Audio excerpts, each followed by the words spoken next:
When I was young, I used to look up at the sky with absolute wonder. I grew up on the family farm, where every night it would light up in a huge array of bright, tiny pinpricks piercing through a blanket of darkness. It was amazing. Unfortunately, the older I got, the less I looked up. By the time I was an adult and took over the farm, I hardly looked up at all. I got worried. I got married, and we had 3 kids. My youngest girl, Luna, my middle son, Alex, and my oldest son, Michael. As they got older, we expanded our livestock and crops. There were so many things around me that there wasn't much time for appreciating something so consistently there as the night sky. Life on a farm isn't an easy way to live. There's a reason it's the career with one of the highest suicide rates. It never bothered me, though. I actually enjoyed the intensity of it. I liked living where I made a living. It made me feel happy that I didn't have to depend on anything but my own 2 hands to survive. My family and I rarely went to the grocery store, and only went to restaurants on special occasions. We had a simple existence, but we were happy together. I watched my 2 sons and daughter create so many of the same memories I had. Things were a little different than my childhood. The internet and modern technology made sure of that. But the core of the way we lived never changed. My wife, Lene, grew up just like I did. So we all had a mutual understanding of what we were doing with our lives. We taught our kids how to work the land, how to take care of the livestock, and take care of the buildings and equipment. All 3 had their talents, and all 3 had the skills to do anything they needed to do, and I was proud. I still am. It was a cool autumn night when stars started to streak across the sky. The phenomenon was beautiful. I'd never seen anything like it. A star's light would stretch out in a long white line for about a minute and then disappear completely. The kids absolutely went wild about it. The ohs and ahs and "Look, there's another one" were constant. They started counting each one and didn't stop until we forced them kicking and screaming inside for bed. 438 in an hour. After the kids were asleep, Lene and I sat on the porch and talked about how insane it was. The sight of it was awe-inspiring. But the thought of stars falling and burning out sent a deep hollow feeling to the darkest part of me. It was like when you hear terrible news. The more I thought about it, the harder it was to breathe. I held Lene close and assured her everything would be fine. And she assured me of the same. When we decided to turn it in for the night, I went to check on the barn. I did all my usual nighttime checks to find everything as it should be. Whatever was happening was above me. There wasn't anything I could do about it. I decided to drive into town the next morning and find out what the consensus was. As I walked back to the house, a stream of the brightest light I'd ever seen hit the house. It knocked the breath out of me and ripped every ounce of thought out of my head. There was only light. The burning, all-encompassing, eternal light. I hit the ground and hid my eyes the best I could. But there was no escaping it. All I could do was lay in the dirt in agony. I lay there for hours or minutes or days or seconds. My head throbbed like the morning after a night of tequila and whiskey. I could barely stand up and keep my balance. Through watery eyes, I called out to Lene, but all I heard back were 2 voices screaming in from inside the house. Only Michael and Luna called back to me. Stumbling, I ran to the house in a panic. It felt surreal.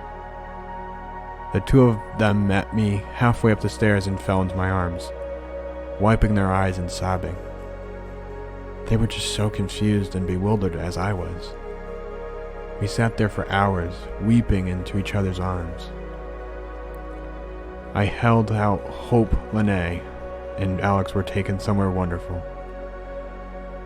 Maybe they were raptured like the Bible said, but the more I thought about it, the more that pit in my stomach deepened.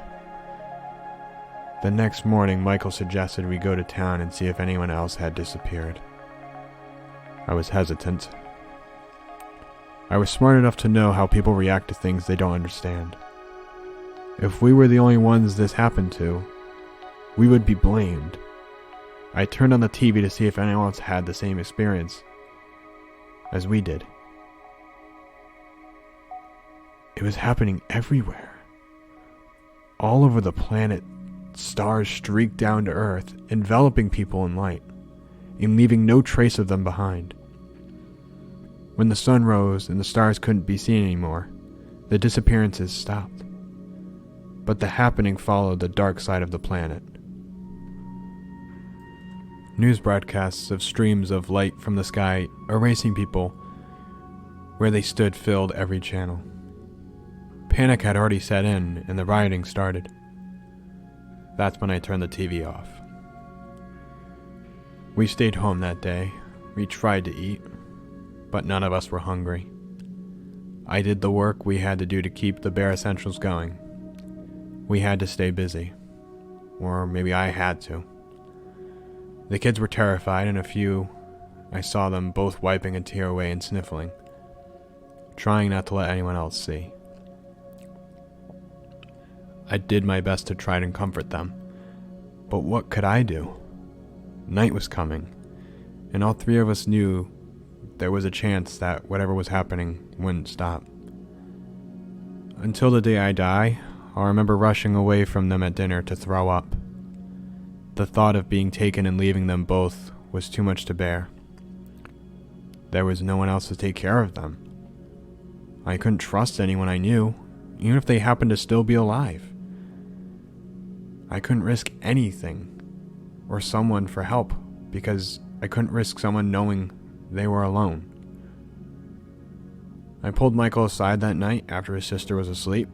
He was only 13 at the time, a child in many ways, but mature in so many others. I made him promise he would take care of his sister if something happened to me. I was sure it didn't need to be said, but I had to hear him say it out loud. He needed to know it was a possibility.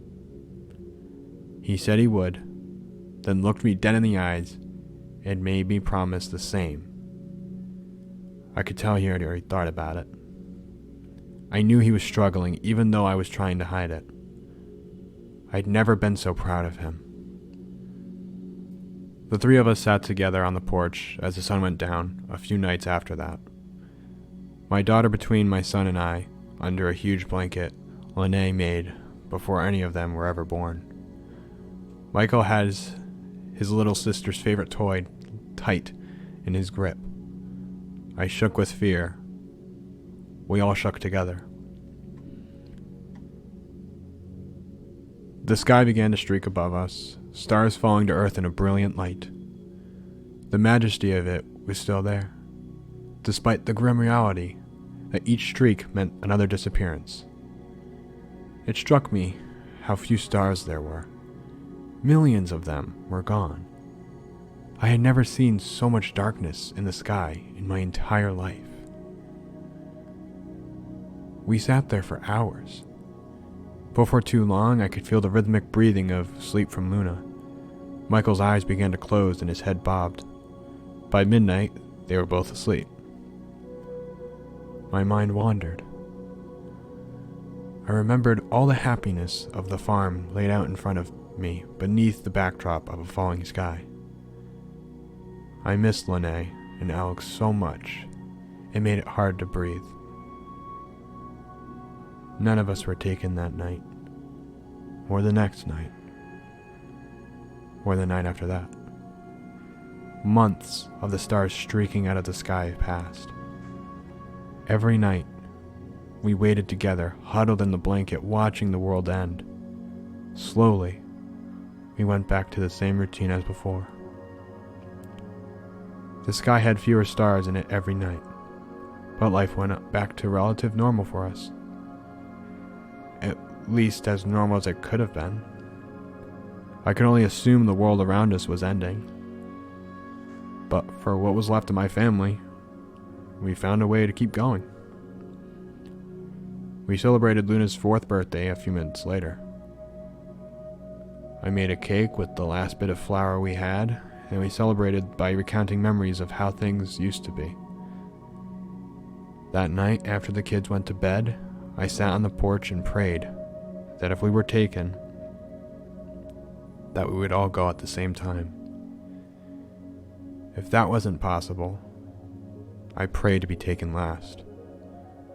A month later, my youngest daughter was taken by a blinding light as we all slept huddled together in my bed.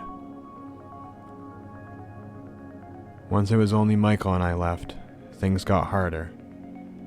The sky at night had almost no stars in it. It was so dark that the moon looked out of place. There were maybe 2,000 or 3,000 stars left, nothing compared to the millions that once hung twinkling in the back. It was around that time that we stopped watching the sky every night. Michael hardly talked anymore. We did our work, more than any two people should have, to do by themselves. We made the tough decision to slaughter 2 of the cows and freeze the meat. We had to put some of the others down in mercy. There wasn't enough food for all of them, and we couldn't just let them starve. After we culled the farm, I could tell something inside of Michael was changing. I could see a vacancy in his eyes. On several occasions, I saw him stop, stare blankly into the sky for a few minutes, and then go back to whatever he was doing. In my hopes of trying to save him, I decided it might be time to head into town. I hoped the change of scenery might bring some part of him back. I hoped there would be a few enough people that we wouldn't be in very much danger, or find a place with decent survivors to take our minds off what we lost. I thought it might do him good to interact with someone who wasn't me. Michael agreed to take the chance with me. There was still gas in the truck, and there were still enough bullets in the hunting rifles we had to protect ourselves. In the morning we left, just as the sun started to peek over the horizon, and the streaks of light became impossible to see. In just 1.5 years, the town I grew up going to had been destroyed. The stench of it hit us before we saw rotting bodies lying haphazardly on the street. Windows were smashed in every building and car. The landscaping was overgrown. It was like a scene from the horror movies I watched as a kid. Michael took in the scene with a blank stare. The weight of it hit me. Standing on the side of the road surrounded by destruction. My son was gone. He was as gone as the rest of my family. No child should go through what we had. And it was too much for him. My heart had been broken many times over, but that moment was one of the worst. I turned from him and hid my face the best I could. I couldn't have done any good for him to see me that way. Even if he probably wouldn't have cared. We crept through town, trying to find anything we could bring home. Every drugstore had been ransacked. Every grocery store was empty. There was nothing left for us. After a few hours, we made our way back towards home. As we crossed the last street and headed off through an overgrown field, something hard hit me in the back of the head and I blacked out. I woke up tied to a wooden post back to back with my son. I tried to struggle against the ropes that held us together. I asked Michael if he was loose enough to get free. A flat no was all he said. I couldn't see him, but I knew he was staring up at the sky, and the sun was going down, and the streaks would begin again. Around us, there were 20 or so people in ragged clothes with matted hair. They all stood silent, staring up at the sky along with my son. Others were tied to poles, but none of us struggled. Half the people present were captive, and the other half free. But not one of us said a word. The stars began to fall. "Which one do you think is mine?" my son asked softly. His voice was so calm and quiet. A chill ran through me, and my mouth went dry. I had no idea what to say. He didn't seem to notice my lack of response. A man tied to a pole 20 feet from us screamed as a beam came down and surrounded him. I closed my eyes as tight as I could, but it didn't help.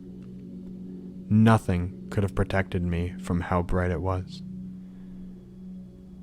My head began to pound just as it had every time I saw it.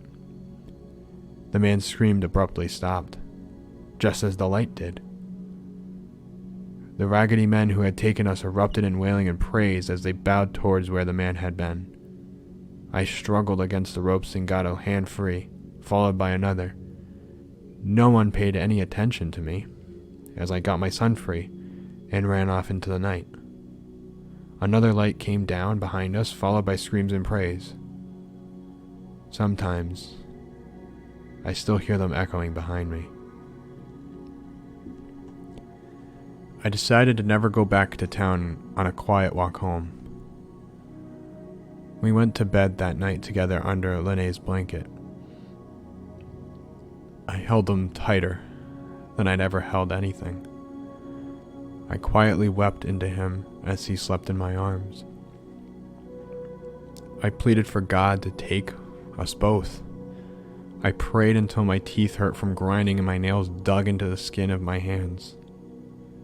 My mind began to wander, and I started to drift. Blinding light was shot through the ceiling and into the bed. Thoughts raced through my brain. Were my prayers being answered?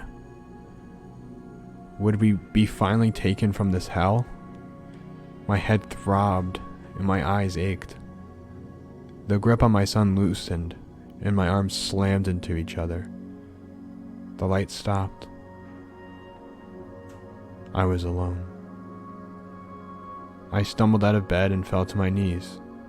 A sudden influx of thoughts sent my pounding heart into a swirl. For the first time, since it all began, relief washed over me like a cold shower. I felt lighter than air. My son wouldn't be left alone. Michael wouldn't be left without anyone to help him. I cried so hard my voice began to crack and my eyes burned. I was alone. So alone that the hollowness inside me became comforting. My wife and children weren't in this hellscape we once called modern civilization. The fight was over. There was only one thing left. All I had to do was survive until my star came for me. There was so much peace in that thought. Weeks later, I laid alone in the overgrown grass, watching the stars streak, and heard my son whisper the words he had said when we were tied to the post. I wondered which one of the few hundred stars left was coming for me. By the time the sun came up, all but about 20 had streaked across the sky to leave nothing where they were. I was sure that the next night would be my last, and a twinge of happiness pierced through the deep black inside me. Tomorrow night, my star would come for me, and whatever was next, whatever happened, I would embrace it The next day I prepared for the end. I tidied up the small graves I made for each of my family members and added my own. I surrounded each one with their favorite things and etched a small testimonial into a wooden slab we had in the barn. If anyone came for after us, I wanted them to know that there was a loving family who lived a happy life there. As evening approached, I went into the bathroom to clean up. I took a bath with some water from the well. Months of grime and filth washed out of my hair and off my skin. I shaved and put on my favorite clothes. Whatever happened, I wanted to look my best. If I saw Lene and our kids after the streak hit me, I would want them to know I was okay and hadn't spent the better part of the last 2 years barely scrapping by. I looked in the mirror and found myself impressed. Fingers of orange and yellow stretched across the sky as I made my way downstairs to the porch.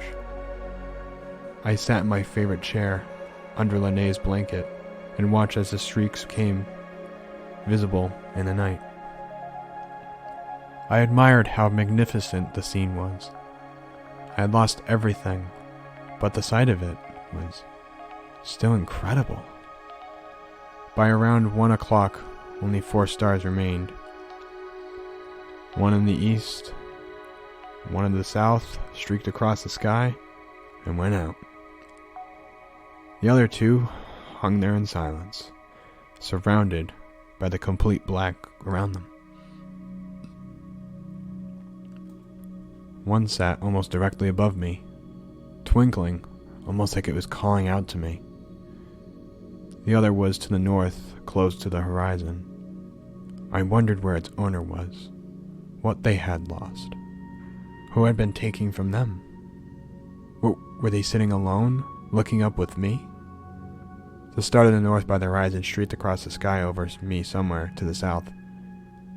For a moment, I thought it was coming for me, and my heart nearly stopped. After it went out, there was only one left. Excitement and adrenaline rushed through me. I started to sweat, and butterflies erupted in my stomach. My whole body shook, and I couldn't help but smile.